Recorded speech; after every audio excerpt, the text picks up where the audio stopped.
Camera, action.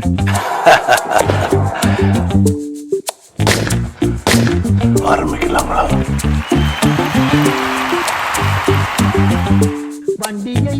நான் அப்படியே shock ஆயிட்டேன். மானங்கட்டவனே, எனக்கு என் மானத்தை விட உன் உயிர் தான் முக்கியம்.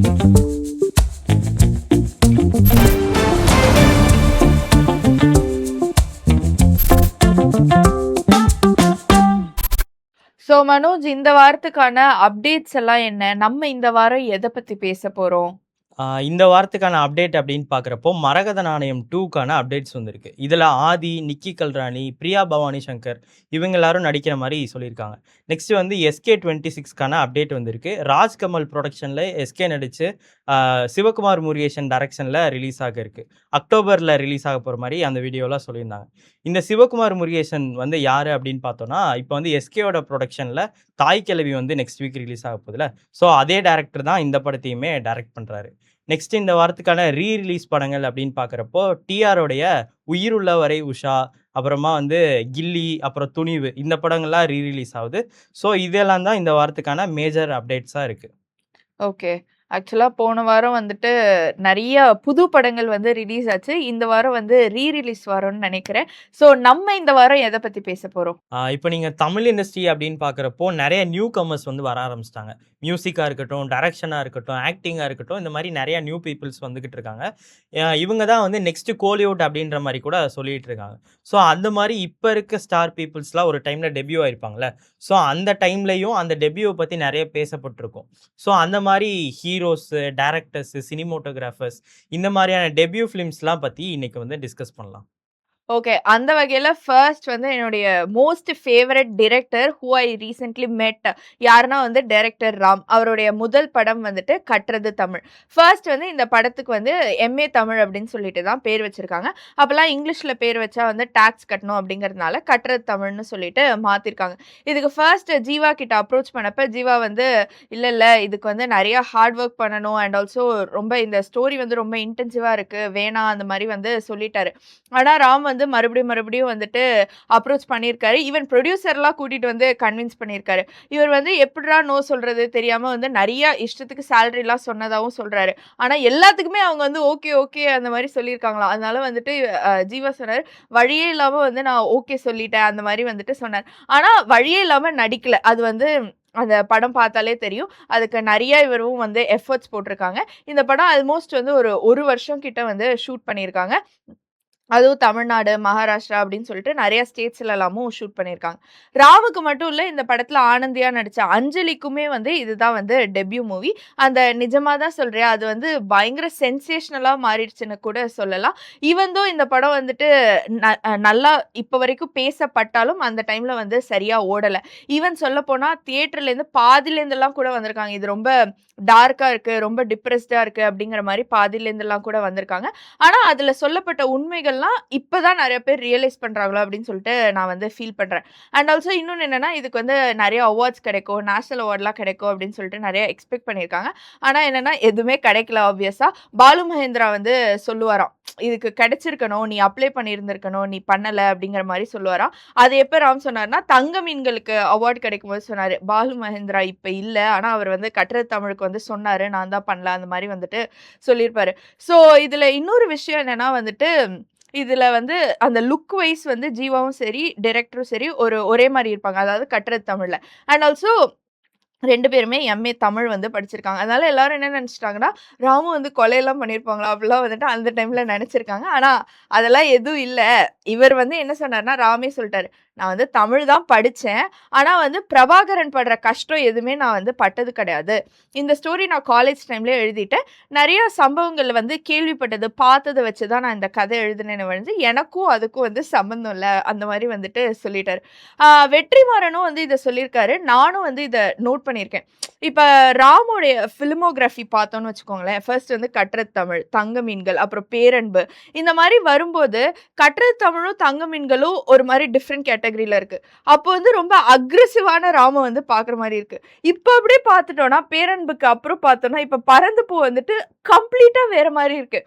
ஒரு மாதிரி அந்த அக்ரெசிவ் நேச்சர்லேருந்து அவர் வந்து ஒரு சாஃப்ட் நேச்சருக்கு மாறி இருக்காரோ, இதான் வந்து அவரோட எவல்யூஷனோ அந்த மாதிரி வந்து ஆச்சரியமா பார்க்குற மாரி இருக்கு. ஆனா இன் ரியல் வந்து ராம் வந்து அக்ரெசிவே கிடையாது. இன் ரியலும் வந்து ஒரு சாஃப்ட் நேச்சர்ல தான் இருக்காரு. ஸோ இப்போ வந்து கட்டுறது தமிழ் வந்து இந்த கல்ட் கிளாசிக் அந்த கேட்டகரியில வந்துட்டு போயிடுச்சு. இப்பயும் வந்து பேசுறாங்க. ஐடில படுற கஷ்டங்கள், படிச்சுட்டு வேலை கிடைக்காது அந்த மாரி நெறைய உண்மைகள வந்து பேசுற படமா மாறிடுச்சு அப்படின்னு வந்து சொல்லப்படுது. ஓகே. நெக்ஸ்ட் என்கிட்ட இருக்கிறதுமே ஒரு கல்ட் கிளாசிக் ஃபிலிம் தான். ஆனா இது கார்த்திக்கு டெபியூ ஃபிலிம். அதாவது பருத்தி வீரன். ம். இந்த படத்தோட டைட்டில் அனௌன்ஸ் பண்ணும்போது சில பேர் வந்து சொல்றாங்க, கார்த்தி வந்து எப்படி செட் ஆவாரு? பார்க்கவே வந்து அந்த வில்லேஜ் லுக்கே வரலையே அப்படின்ற மாரி சொல்லும்போது, அமீர் வந்து கார்த்திக் கிட்ட போய் சொல்றாரு. இந்த மாரி எல்லாம் பேசுறாங்க. ஸோ நீ தான் ப்ரூவ் பண்ணணும். இந்த கேரக்டர் உன்ன தவிர வேற யாரும் பண்ண முடியாது அப்படின்ற அளவுக்கு நீ இந்த படத்துல நடிக்கணும் அப்படின்னு சொல்லிட்டு ஒரு 3 மந்த் டைம் எடுத்து உடம்ப ரெடி பண்ணி அந்த பியர்டு வளர்க்குறது, ஹேரு, இந்த லுக்ல கான்சென்ட்ரேட் பண்ணி கரெக்டாக பண்ணிடுறாங்க. ஆனால் அந்த பாடி லாங்குவேஜ், ஸ்லாங்கு இதெல்லாம் வந்து கார்த்திக்கு வரல. ஸோ அது எப்படி பண்ணீங்க அப்படின்னு கேட்கும்போது வந்து சொல்கிறாங்க, அமீர் தான் வந்து ஃபுல் அண்ட் ஃபுல் டிசைன் பண்ணார். எல்லா கேரக்டருக்குமே அவர் வந்து நடித்து காமிப்பார். கிட்டத்தட்ட அந்த சின்ன பையன் கேரக்டர் வரும்ல, ஸோ அந்த கேரக்டருக்குமே வந்து அவர் நடித்து காமிப்பார். பிரியாமணிக்கு நடித்து காமிப்பார். பருத்தி வீரன் வந்து இப்படி தான் இருக்கணும், அந்த பருத்தி ஊரில் இருக்க ஒருத்தன், ஸோ அந்த கேரக்டர் வந்து இப்படி தான் நடந்துக்குவார். ஒரு விஷயம் பேசும்போது எங்கே பார்க்கணும் அப்படின்ற வரைக்குமே என்னை கைட் பண்ணார். ஸோ அதனால வந்து என்னால் இது பண்ண முடிஞ்சுது அப்படின்ற மாதிரி சொல்லியிருப்பார். ஸோ அந்த அளவுக்கு வந்து ஹார்ட் ஒர்க் பண்ணியிருப்பார். ஏன்னா அந்த படம் ஃபுல்லாகவே வந்து ஃபன் இருக்கும், சிரிக்க வைக்க வேண்டியதாக இருக்கும், சிரிக்கணும், திரும்ப அழுகிற மாதிரி இருக்கும். ஸோ இந்த மாதிரியான விஷயங்கள்லாம் ஃபஸ்ட்டு படத்திலே அவர் ரொம்பவே சூப்பராக பண்ணியிருப்பார். இந்த படம் மொத்தத்தையுமே நேச்சுரல் லைட்டில் தான் ஷூட் பண்ணியிருக்காங்க. அதனால அந்த 11 to 3 அந்த டைமில் தான் ஷூட் பண்ணியிருக்கதா சொல்கிறாங்க. ஸோ அந்த மாதிரி ஒரு சீன் வந்து மதுரை பக்கத்தில் இருக்க ஒரு கிராமத்தில் எடுத்துகிட்டு இருக்கும்போது டெய்லி ஒரு சில பேர் வந்து ஷூட் பார்த்துக்கிட்டு இருந்திருக்காங்க. அவங்கள கார்த்தி வந்து நோட் பண்ணிவிட்டு போய் கேட்டிருக்காரு, நீங்கள் வேலைக்கு போகலையா அப்படின்ற மாதிரி. ஸோ அவங்க சொல்லியிருக்காங்க, வேலைக்கு போனால் என்ன, ஒரு 75 ரூபா சம்பளம் தருவாங்க, இந்த மாதிரி சினிமாவெல்லாம் பார்க்க முடியுமா அப்படின்ற மாதிரி சொல்லியிருக்காங்க. ஸோ இதெல்லாமே நடந்திருக்கு. இந்த படத்தில் மொத்தம் ஒரு 60 பேர்கிட்ட புதுமுகங்கள் வந்து யூஸ் பண்ணியிருக்காங்க. அதுவும் எப்படின்னா, கேமராக்கு முன்னாடியே வராத ஃபேஸஸ், கேமரானா என்னன்னே தெரியாத ஃபேஸஸ், அந்த ரீஜியன்லேயே இருக்க பீப்புள்ஸ் இருக்காங்களே, ஸோ அந்த ரியல் பீப்புள்ஸே அந்த படத்தில் யூஸ் பண்ணியிருக்காங்க. இப்போ வந்து அந்த ஒரு சீனில் தான் வராங்க அப்படின்னா வேற யாரையாவது வச்சு டப் பண்ணிடுவாங்க. ஸோ இவர் வந்து ஒரே ஒரு சின்ன டைலாக் தான் இருக்குது, ஸோ அதனால அவரை கூப்பிட வேணாம் அப்படின்ற மாதிரி வேற யாரையாவது வச்சு பண்ணிடுவாங்க. ஸோ ஆனால் இந்த படத்தில் அந்த மாதிரி எதுவுமே பண்ணல. சின்ன டைலாகாகவே இருந்தாலும் அந்த கேரக்டருக்கு அவங்களே வந்து மதுரையிலேருந்து சென்னை வந்து டப் பண்ணி கொடுத்துட்டு போயிருக்காங்க. ஸோ இந்த மாதிரியான விஷயங்களுமே இந்த படத்தில் பண்ணியிருக்காங்க. இந்த படத்தில் செவ்வாழை அப்படின்ற கேரக்டர், அந்த சித்தப்பா கேரக்டர் சரவணன் இருக்கார்ல, அவர்கிட்ட வந்து ஒரு இன்டர்வியூவில் வந்து கேட்குறாங்க, பருத்தி வீரன் 2 வருமா அப்படின்ற மாதிரி கேட்கும்போது அவர் சொல்கிறாரு, அமீர் வந்து பார்ட் 2 இல்லை, பருத்தி வீரனே திரும்ப எடுக்க சொன்னா கூட யாருனாலும் எடுக்கவே முடியாது, ஸோ அந்த மாதிரியான ஒரு படம் அப்படின்ற மாதிரி சொல்லியிருப்பாரு. ஸோ எனக்குமே அந்த மாதிரி தான் தோணுச்சு. கார்த்தியே நினைச்சாலும் திரும்ப அந்த மாதிரி ஒரு கேரக்டரோ பருத்தி வீரன் மாதிரி ஒரு படமோ பண்ண முடியாது அப்படின்ற மாதிரி தான் எனக்கு தோணுது. ஸோ இப்போ வரைக்குமே அந்த படம் வந்து ஒரு கல்ட் கிளாசிக் ஃபிலிமில் இருந்துகிட்டே இருக்குன்னு தான் சொல்லணும். ஓகே. நெக்ஸ்ட் வந்து என்னோட லிஸ்ட்ல இருக்கிற ஆக்டர் யாருன்னா வந்துட்டு ராதிகா சரத்குமார். அவங்கள ஏன் திடீர்னு நான் பேசுறேன் அப்படின்னா வந்துட்டு, ஆக்சுவலா இப்ப நெக்ஸ்ட் வீக் தாய்க்கிழவி வந்து ரிலீஸ் ஆகுதுல்ல, அதுக்கு வந்து அவங்களோட லுக்க வந்துட்டு பார்த்தேன். அவங்க ஃபர்ஸ்ட் டைம் வந்து இந்த ப்ராஸ்தெட்டிக் மேக்கப்லாம் வந்துட்டு யூஸ் பண்ணியிருக்கேன் அப்படிங்கிற மாதிரி வந்துட்டு சொன்னாங்க. அந்த வீடியோலாம் பார்த்தேன். அது பார்த்தோன்னே தான் எனக்கு தெரியுது அவங்க ஏற்கனவே ஒரு போல்ட் அண்ட் வெர்சடைல் ஆக்டர்னு தெரியும். ஆனா இத்தனை வருஷமா அவங்க வந்து எப்படி அந்த லெகசியை வந்து அப்படியே கண்டினியூ மெயின்டைன் பண்ணிட்டு வராங்க அப்படிங்கிறது வந்து எனக்கு ரொம்ப ஆச்சரியமா இருந்தது. ஸோ அதனால நான் கண்டிப்பா அவங்கள தான் என்னோட ஆக்டர் லிஸ்ட்ல வந்து டாப்ல வைக்கணும் அப்படின்னு சொல்லிட்டு எடுத்தேன். ஸோ அவங்களுடைய முதல் படம் வந்து கிழக்கே போகும் ரயில். ஸோ அவங்க எம்.ஆர். ராதாவோட பொண்ணுனே தெரியாம பாரதி ராஜா வந்து ஒரு ஃபர்ஸ்ட் ஹீரோயினே இல்லாம கிழக்கே போகும் ரயிலுக்கு வந்து செட்லாம் போட்டு எல்லாம் பண்ணியிருக்காங்க. அப்போ வந்து ஹீரோயின் என்ன பண்ணலாம் அப்படின்னு சொல்லிட்டு போய் பார்க்கும்போது ஏதோ ஒரு ஃபோட்டோல இவங்க ஃபோட்டோ வந்து பார்த்துருக்காங்க. அந்த டைம்ல இவங்க வந்து லண்டன்ல படிக்கிறாங்க. ஒரு லீவுக்காக வந்து வராங்க. ஸோ அந்த ஃபோட்டோ பார்த்துட்டு இந்த பொண்ணு ஹீரோயினா வேணும் அப்படின்னு சொல்லிட்டு ராதிகா அம்மா கிட்டலாம் போய் கேட்குறாங்க. அவங்க வந்து ஓகே, அவங்க அப்பா லெகசி இவ கண்டினியூ பண்ணுன்றதா ஓகேதா அப்படிங்கிற மாதிரி ஓகே சொல்லிடுறாங்க. இவரும் ஓகேலாம் சொல்லிடுறாரு. ஆனால் இவர் வந்து எம்.ஆர். ராதா பொண்ணுனே வந்து ராதிகா அப்படிங்கிறது வந்து இவருக்கு தெரியாது. ஸோ அதனால என்ன பண்ணுறாங்க, நெக்ஸ்ட் டே வந்து இவருக்கு தெரிய வரும்போது சரி அவர்கிட்ட பெர்மிஷன் கேட்கணும்னு போய் கேட்டோன்னே அவரும் இதுக்கு என்ன இதில் என்ன இருக்குது நடிக்கட்டும் அப்படிங்கிற மாதிரி சொல்லிடுறாங்க. அப்போது பாரதி பாரதி ராஜாவோட அசிஸ்டண்டா இருந்தது வந்துட்டு பாக்யராஜ். ஸோ பாக்யராஜ் தான் வந்து ராதிகாவுக்கு வந்து எல்லாம் சொல்லி கொடுக்கணும். அவங்களுக்கு வந்து கொஞ்சம் நல்லா தமிழ் பேசுவாங்க, ஆனால் இந்த ஸ்லாங்லாம் வந்துட்டு வராது. ஸோ அவங்க வந்து சொல்லி கொடுக்கணும். ஸோ அந்த டைமில் வந்து பாக்யராஜ் ராதிகாக்கெலாம் வந்து பயங்கர கிளாஸ்லாம் நடக்குமா. ஆனால் இப்போ நல்ல ஃப்ரெண்ட்ஸ் ஆப்வியஸாக. அப்போ வந்து இந்த கிளாஸ்லாம் நடக்குமா. ஸோ இந்த கிழக்கே போகும் ரயில் அவங்க பண்ணும்போது நிறைய கிரிட்டிசிசம் வந்து ஃபேஸ் பண்ணியிருக்காங்க. இவங்க ஹீரோயின் மெட்டீரியலே இல்லை அப்படிங்கிற மாதிரி பண்ணியிருக்காங்க. ஆனால் பாக்யராஜ் சொல்லியிருக்காரு, இவங்களே கேட்டிருக்காங்க, என்னையெல்லாம் யார் பார்ப்பாங்க அப்படின்னு கேட்குறப்போ, பார்க்குறவங்க பார்ப்பாங்க, அது நீன்னு இல்லை, படம் பார்க்கணும் இல்லை உன்னைய நோட்டீஸ் பண்ணணும்னா அவங்க பார்ப்பாங்க அப்படின்னு சொல்லிட்டு அங்கே ஆரம்பித்த அந்த இது வந்து அதுக்கப்புறம் அவங்க வந்து ரொம்ப போல்டாகவும் சென்டிமெண்ட்டாகவும் நல்லா நடிச்சிட்டு இருந்தாங்க. இந்த டார்க் டோன் டஸ்கி டோனில் அதே மாதிரி வந்து இந்த ஹீரோயின் மெட்டீரியலே இல்லைன்னு சொல்லப்படுற அந்த டைமில் ஒரு கலர் மூவிலாம் வந்த டைமில் வந்து இவங்க வந்து ஒரு டாப் ஆக்டராக மாறினது வந்து ரொம்பவே ஒரு பெரிய விஷயமா வந்து எனக்கு தெரியுது. அண்ட் ஆல்சோ இவங்க வந்துட்டு ஒரு மாதிரி ரக்கட் அப்படிங்கிற மாதிரி எல்லாரும் பார்க்கும்போது சொல்லுவாங்க. ஆனால் வந்து இவங்க நடிக்கிற இந்த சென்டிமெண்டல் சீன்லாம் வந்துட்டு அந்த எமோஷனை நம்மளாலுமே வந்து ஃபீல் பண்ண முடியும். அதுக்கு வந்து பெஸ்ட் எக்ஸாம்பிளாக வந்து பார்த்தோன்னா கிழக்கு சீமையிலே அந்த அண்ணன் தங்கச்சி பாசம் வந்து பயங்கரமாக இருக்கும் அந்த படத்தில். அதே மாதிரி கேளடி கண்மணி வந்துட்டு ஒரு மாதிரி மெச்சூர்ட் லவ்வாக இருக்கும். எஸ்பிபியோட அந்த மூச்சு விடாமல் பாடுவார்ல, ஸோ அந்த படத்தில் வந்து அவங்களோட லவ் வந்து ரொம்ப மெச்சூர்டாக இருக்கும். ஒரு பொண்ணு இப்படி லவ் பண்ணுவாங்களா, அந்த மாதிரி வந்து ஒரு கேரக்டர் இருக்குமா அப்படிங்கிற மாதிரி யோசிக்க வச்ச மாதிரி இருக்கும். அதே மாதிரி வந்து பசும்பொன்ல வந்து அவங்க பெரிய பையன் வந்து அம்மானு வந்து கூப்பிடவே மாட்டான். எப்போ கூப்பிடுவோம் அப்படின்னு சொல்லிட்டு இவங்க ஏங்குற விஷயம்லாம் வந்து பயங்கரமா இருக்கும். ஸோ சென்டிமெண்டல் சீன்லயும் வந்து சூப்பராக பண்ணுவாங்க. அதே மாதிரி வில்லனிசம் அப்படின்னாலே வந்து அந்த ட்ரேட் மார்க்கா இருக்கிறது வந்து ஜீன்ஸ்ல வந்து இவங்க பண்ண கேரக்டர். அப்பயே வந்து இந்த கேரக்டர்லாம் பண்ணியிருக்காங்க. இப்போ இந்த தாய்க்கழுவி ப்ரொமோஷன் டைம்ல வந்துட்டு சிவகுமார் வந்து ஒரு வீடியோக்கு வந்திருந்தார். அவர் தான் வந்து பசும்பொண்ணை வந்து மென்ஷன் பண்ணாரு. அவர் என்ன சொன்னார்னா, இப்போதான் வந்து இந்த ப்ராஸ்தட்டிக் மேக்கப்லாம் போட்டு கிழவி மாதிரி காட்டுறாங்க. அப்பயே பசும்பொண்ணில் வந்து நேச்சுரலாக, அதாவது எங்கேஜ்லேயே வந்து கிழவி மாதிரிலாம் காமிச்சிருக்காங்க. நாட் லைக் கிழவி, ரொம்ப வயசானவங்களா காமிச்சிருக்காங்க. ஸோ அப்பயே வந்து இவங்க நடிக்கிறதுலாம் வந்து பயங்கரமாக இருக்கும். ஸோ இப்போ வந்து கேட்கவா வேணும், இவங்க வந்து சூப்பராக நடிப்பாங்க அப்படிங்கிற மாதிரி சொல்லியிருந்தாங்க. ஸோ இப்போ இந்த தாய்க்கழுவைக்கு இவங்க போடுற எஃபர்ட்டும் வந்து ஹேருக்கே வந்து 2 hours ஆகுமா. ஹேருக்கே 2 hours மேக்கப்புக்கு ஒரு 2 hours, இந்த மாதிரி போடுறதுக்கு ஒரு 4 hours, அதை ரிமூவ் பண்ணுறதுக்கு ஒரு 3 hours, இந்த மாதிரி வந்து அதிகமாக ஆகுமா. அண்ட் ஆல்சோ அந்த மேக்கப் போட்டுட்டு இவங்க ஃபர்ஸ்ட் வந்து கமலுக்கு தான் வந்து ஃபோட்டோ எடுத்து அனுப்புனாராம். பாருங்க, கடைசியில் நானும் வந்து இந்த மாதிரி வந்து போட ஆரம்பிச்சிட்டேன் அப்படின்னோடனே கமல் வந்து பயங்கரமாக அப்ரிஷியேட் பண்ணாராம். ஸோ இந்த மேக்கப் போட்டது யாரு, சூப்பராக பண்ணியிருக்கீங்க அப்படின்னு சொல்லிட்டு இந்த காதில் போடுற தோடு அண்ட் ஆல்சோ எல்லாமே இந்த ஷோல்டர் முதற்கொண்டு எல்லாமே வந்து ரொம்ப ஹோம்ஒர்க் பண்ணி இந்த தாய்க்கிழவிக்காக வந்து பண்ணியிருக்காங்க. ஸோ அந்த படம் நெக்ஸ்ட் வீக் வருது. அதுவும் எப்படி இருக்குங்கிறத பார்த்துட்டு நம்ம சொல்லுவோம். ஓகே, நெக்ஸ்ட் வந்து என்னோட லிஸ்ட்டில் இருக்கவர் வந்து சினிமோட்டோகிராஃபர் சந்தோஷ் சிவன். இவரோட டெபியூ ஃபிலிம் அப்படின்னு பார்க்குறப்போ தளபதி. இதில் வர ஃப்ரேம்ஸு, கலர்ஸு இதெல்லாமே ரொம்பவே பிடிக்கும். ஸோ அதனால இவரை பற்றி பேசலாம் அப்படின்ற மாதிரி தான் எடுத்தேன். ஆனால் எடுக்கும்போது தான் எனக்கு ஒரு விஷயம் புரிஞ்சுது. கமல்ஹாசன் எப்படி சினிமாவில் வந்து ஆண்டவர் அப்படின்ற மாதிரி சொல்கிறோம். ஸோ சினிமோட்டோகிராஃபி வைஸ் பார்க்குறப்போ அந்த ரோல் வந்து இவருக்கு செட் ஆகும் அப்படின்ற மாதிரி எனக்கு தோணுச்சு. ஏன் அப்படின்னா இவர் வந்து அந்த அளவுக்கு நிறைய விஷயங்கள் வந்து பண்ணியிருக்காரு. இவர் வந்து ஸ்டார்டிங் ஸ்டேஜில் வந்து பூனேயில் இருக்க ஒரு ஃபிலிம் இன்ஸ்டியூட்டில் வந்து படிக்கிறாரு. அங்கே வந்து ஐஎஸ்சி அப்படின்ற மாதிரி, இந்தியன் சொசைட்டி ஆஃப் சினிமோட்டோகிராஃபி அப்படின்ற மாதிரி ஒரு யூனியன் இருக்குது. ஸோ அந்த யூனியன் ஸ்டார்ட் ஆகுறதுக்கு இவருமே ஒரு முக்கிய ரீசனாக இருந்திருக்காரு. அது மட்டும் இல்லாமல் அமெரிக்காவில் இருக்க அமெரிக்கன் சொசைட்டி ஆஃப் சினிமோட்டோகிராஃபி அப்படின்ற ஒரு ஆர்கனைசேஷனில் வேர்ல்டு ஃபுல்லாக இருக்க பெரிய பெரிய சினிமோட்டோகிராஃபர்ஸ்லாம் அதில் வந்து மெம்பராக இருப்பாங்க. ஸோ ஏஷியன் லெவலில் இவர் தான் ஃபஸ்ட்டு மெம்பராக அதில் வந்து ஜாயின் பண்ணியிருக்காரு.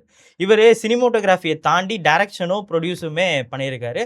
அந்த மாதிரி 1988 ஸ்டோரி ஆஃப் ட்ரைபிள் அப்படின்ற ஒரு படத்துக்காக ஃபஸ்ட்டு நேஷ்னல் அவார்டு வாங்குறாரு. அதுக்கப்புறம் ஹேலோ அப்படின்ற படத்தில் வந்து பெஸ்ட் சில்ட்ரன் ஃபிலிம் அவார்டும், அதுலேயே வந்து பெஸ்ட் சவுண்டுக்கான நேஷ்னல் அவார்டுமே வாங்குறாரு.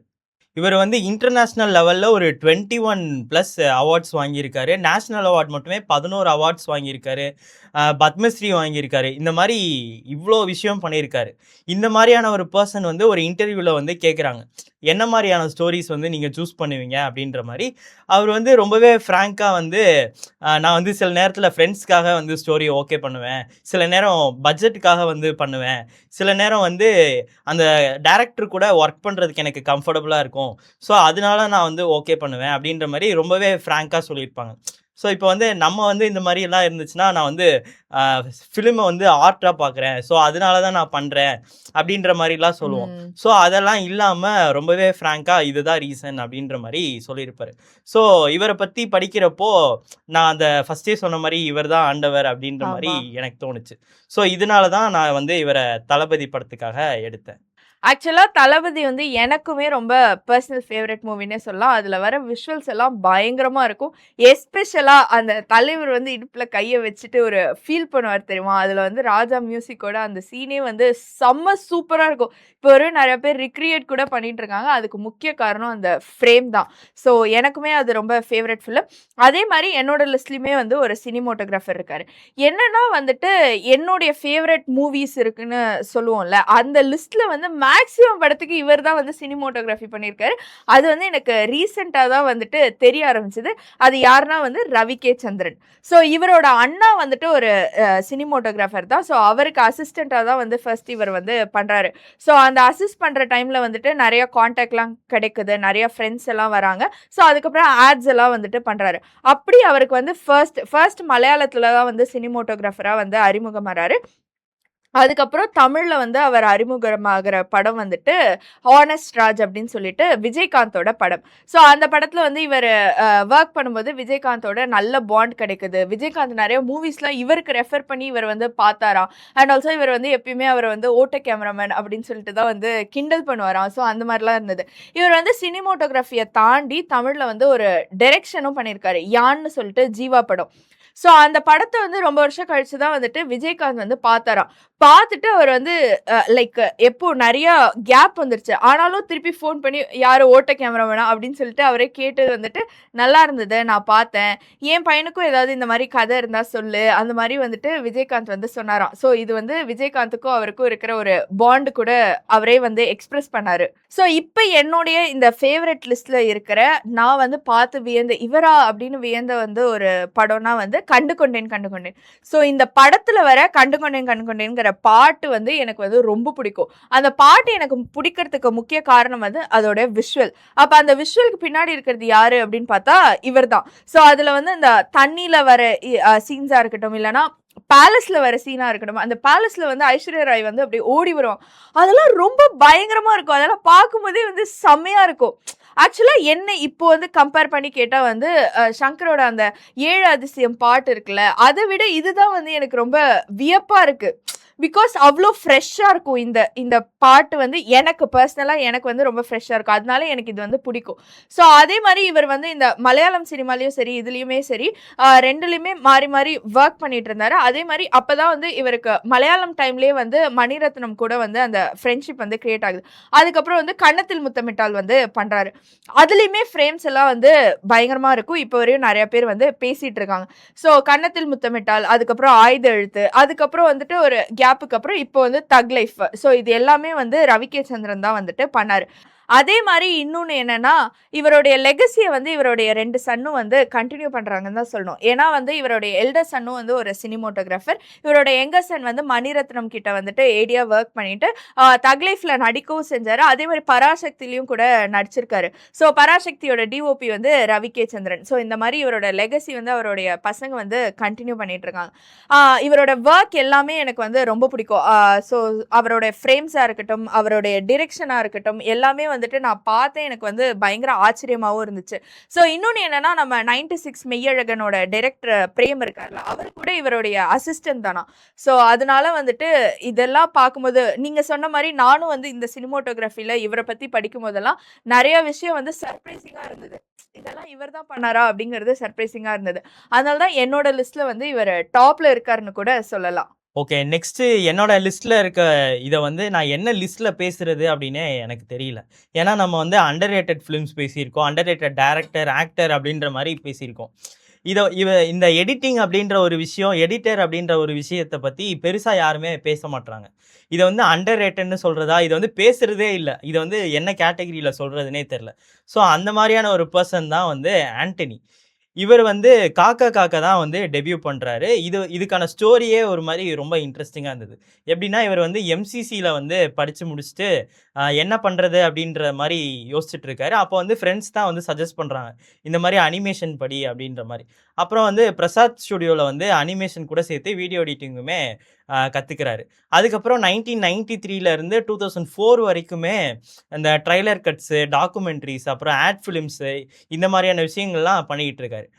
அப்பதான் வந்து காக்கா காக்கா படத்தோட ஆடியோ லான்ச்சுக்காக ஜிவிஎம் வந்து ஒரு சாங் குடுத்து கட் பண்ண சொல்றாரு. அந்த அந்த சாங் வந்து கட் பண்ணதுக்கப்புறம், இது வந்து பயங்கரமா இருக்கே! அந்த காக்கா காக்கா படத்துல வந்து ஒரு கார்ல போற மாரி ஒரு சாங் இருக்கும். என்னை கொஞ்சம் மாற்றி. "என்னை கொஞ்சம் மாற்றி" அப்படின்ற மாரி. ஆமா. ஸோ அந்த சாங்க தான் வந்து ஃபர்ஸ்ட்டு கட் பண்ண குடுத்துருக்காரு. அதுல வந்து என்ன சினாரியோ அப்படின்னா, கார்ல போவாங்க. அதுதான் சினாரியோ. ஃபுல் அண்ட் ஃபுல் வேற செட்லாம் எதுவுமே கிடையாது. கார்ல போவாங்க, ஒரு வீட்ல போய் இறங்குவாங்க. அதுக்கப்புறம் திரும்ப கார்ல போவாங்க. திரும்ப வேற ஏதோ பீச் ஹவுஸ் மாரி ஒரு இடத்துக்கு போவாங்க. ஸோ இத வந்து ரொம்பவே சூப்பரா பயங்கரமா காமிச்சிருப்பாரு. ஏன்னா வந்து ஒரே லொகேஷன் ஸ்லோவா போக்கூடாதுல்ல. ஸோ அதுல வந்து நெறைய எஃபெக்ட்ஸு, ஸ்பீட் ராம்ப்ஸு இந்த மாரியான நெறைய விஷயங்கள் யூஸ் பண்ணி பண்ணியிருப்பாரு. ஸோ இது ஜிவிஎம்க்கு புடிச்சு படம் ஃபுல்லா நீங்க பண்ணுங்க அப்படின்ற மாரி சொல்லி தான் இந்த படத்த அவரு பண்ண ஆரம்பிக்கிறாரு. இதுக்கு அப்புறமா தான் director Shankar, KV Anand, AL Vijay இந்த மாரியான டைரக்டர்ஸ்க்குலாம் ஒரு ஃபேவரட்டான எடிட்டராவே ஆயிட்டாரு. இவரு வந்து இந்த ப்ரெஷரான டைம்லலாம் எப்படி ஒர்க் பண்ணுவீங்க அப்படின்ற மாரி கேட்கும்போது, வல்லவன் படத்துல வந்து ஒரு சாங் வரும். இந்த லூசு பெண்ணே அப்படின்ற ஒரு சாங் வரும்ல. ஸோ அந்த சாங் வந்து நான் ஒரு நைட்ல பண்ணேன். அதுவும் எப்படி பண்ணேன் அப்படின்னா, ரிலீஸ்க்கு வந்து இன்னும் ஒரு 3 நாள் தான் இருக்கு. ஸோ வந்து ப்ரெஷர் பண்ணிட்டே இருக்காங்க. இன்னும் ஒரு 3 நாள் தான் இருக்கு அப்படின்னு சொல்லிட்டு இப்ப தான் வந்து குடுத்தே இருக்காங்க. ஸோ ஒரு நைட்ல முடிச்சு நாளைக்கு காலையில குடுத்தா தான் அது படத்துக்கு கூட அட்டாச் பண்ணி தியேட்டர்ல வந்து ஸ்க்ரீன் பண்ண முடியும். ஸோ அந்த மாரி டைம்ல நான் என்ன பண்ணேன் அப்படின்னா, சிஸ்டம் எல்லாத்தையுமே ஷட் டவுன் பண்ணிட்டு, நான் வந்து உட்காந்து யோசிப்பேன். விஷுவல்ஸ் நல்லாயிருக்கு. ஏதாவது பயங்கரமா பண்ணணும், பயங்கரமா பண்ணணும் அப்படின்னு சொல்லிட்டு, நெறைய டைம் வந்து யோசிக்கிறதுக்காக எடுத்துக்கிட்டு, நான் அதுக்கப்புறம் கிரியேட்டிவா பண்ணுவேன் அப்படின்ற மாரி சொல்லியிருப்பாரு. ஸோ இவரு பண்ணதுல எனக்கு ரொம்பவே புடிச்ச சில படங்கள் அப்படின்னா, விடிவி, அப்புறம் வேட்டையாடு விளையாட்டுல அந்த இன்ட்ரோ சாங்கு, இது எல்லாமே ரொம்ப பயங்கரமா இருக்கும். இவரு கட்ஸே டிஃபரெண்ட்டா இருக்கும். ஸ்பீட் ராம்ப்ஸ் இருக்கும். அந்த ஸ்டில் ஃப்ரேம்ஸ் வச்சு எடிட் பண்றது, இந்த மாரி நெறைய விஷயம் வந்து புதுசா பண்ணியிருப்பாரு. ஸோ இதனால தான் இவர் வந்து என்னோட லிஸ்ட்ல எடிட்டரா இவர பத்தி நான் பேசியே ஆகணும் அப்படின்னு எடுத்ததுக்கு ஒரு ரீசனா இருக்கு. ஆக்சுவலா ஆமா. நம்ம நெறைய டைரக்டர் பத்தி பார்த்திருக்கோம். ஆக்டர்ஸ் பத்தி பார்த்திருக்கோம். எடிட்டர்ஸ் பத்தி பேசி நானுமே நெறையா கேட்டதில்ல. ஒரு எடிட்டரா நீங்களும் வந்து சொல்லும்போது நெறைய விஷயம் வந்து எனக்குமே ஓகே இதெல்லாம் இருக்கு போல அப்படின்னு சொல்லிட்டு எனக்குமே புதுசா இருந்தது. ஸோ ஈவன் எடிட்டர் நெனச்சா வந்து ஒரு படத்த வந்து அவங்க ஸ்பாயிலும் பண்ணலாம். அத வந்து ஒரு மாரி சூப்பராவும் காட்டலாம். ஸோ எல்லாமே எடிட்டர் எவ்ளோ முக்கியம் இல்ல அப்படிங்கிறது. கண்டிப்பா ஸ்பாயில் வந்து பண்ண மாட்டாங்க. எந்த அளவுக்கு அத வந்து என்ஹான்ஸ் பண்ண முடியுமோ, அந்த ம். மாரி தான் யோசிப்பாங்க. ஸோ அதே மாரி நான் ஒரு விஷயம் வந்து சொல்ல மறந்துட்டேன். விண்ணை தாண்டி வருவாயால வந்து அந்த லாஸ்ட் கிளைமாக்ஸ்ல வந்து இதெல்லாம் ஒரு படம் அப்படின்ற மாரி காமிச்சிருப்பாங்கல்ல. ஸோ ஃபர்ஸ்ட் வந்து த்ரிஷாவும், எஸ்டிஆரும் சேர்ந்துட்ட ம். மாரி காட்டுவாங்க. அதுக்கப்புறம் இது வந்து நான் எடுத்த படம் அப்படின்ற மாரி கன்வே பண்ணிருவாங்க. ஆமா. ஸோ அந்த கன்வே பண்றதே வந்து அந்த ஆண்டனி வந்து ஜிவிஎம் கிட்ட குடுத்த ஒரு ஐடியா தான். So okay. இவங்க வந்து மூவிய பத்தி அத ஸ்கிரிப்ட்ல வந்து பேசும்போது, இவர் தான் வந்து சஜெஸ்ட் பண்ணியிருக்காரு. இத ஏன் நம்ம வந்து ஒரு மூவியா வந்து கன்வே பண்ணிறக்கூடாது அப்படின்ற மாரி. ஸோ இது வந்து ஜிவிஎம்க்கு புடிச்சு, இந்த கான்செப்ட்ட வந்து அப்படியே எடுத்து ஷூட் பண்ணியிருக்காங்க. ஸோ இந்த மாரியான நல்ல அவுட்புட்ஸ குடுக்க தான் எடிட்டர்ஸ் முடிஞ்ச அளவுக்கு ட்ரை பண்ணுவாங்க. ஓகே. ஸோ வந்து எடிட்டர் ரோல் எவ்ளோ முக்கியம் அப்படிங்கிறது வந்து நீங்க பேசுறதுலேருந்தே வந்துட்டு தெரியுது. ஸோ இனிமே வந்து சினிமாவ பத்தி பேசும்போது எல்லாரும் வந்து ஆக்டர்ஸ், டிரெக்டர்ஸ தாண்டி மத்த எல்லார பத்தியும் இன்க்ளூட் பண்ணி பேசுவாங்க அப்படிங்கிறது வந்து நம்புவோம். ஸோ இதே மாரி உங்களுக்கு யாரையாவது ஆஃப் ஸ்க்ரீன்ல பிடிக்கும்னா அது யாரு அப்படிங்கிறத கமெண்ட்ஸ்ல சொல்லிடுங்க. இன்னும் இன்ட்ரஸ்டிங்கான சினிமா செய்திகளோட வரும் வாரங்கள்ல உங்கள வந்து சந்திக்கிறோம். அதுவரைக்கும் எங்களுடைய யூடியூப், இன்ஸ்டாகிராம், ஃபேஸ்புக் போன்ற சோசியல் மீடியா பிளாட்ஃபார்ம்லயும், எங்களுடைய இணையமான tnctamil.comலயும் இணைஞ்சிருங்க. நான் மனோஜ். ஸ்ருதி பாலசுப்ரமணியன்.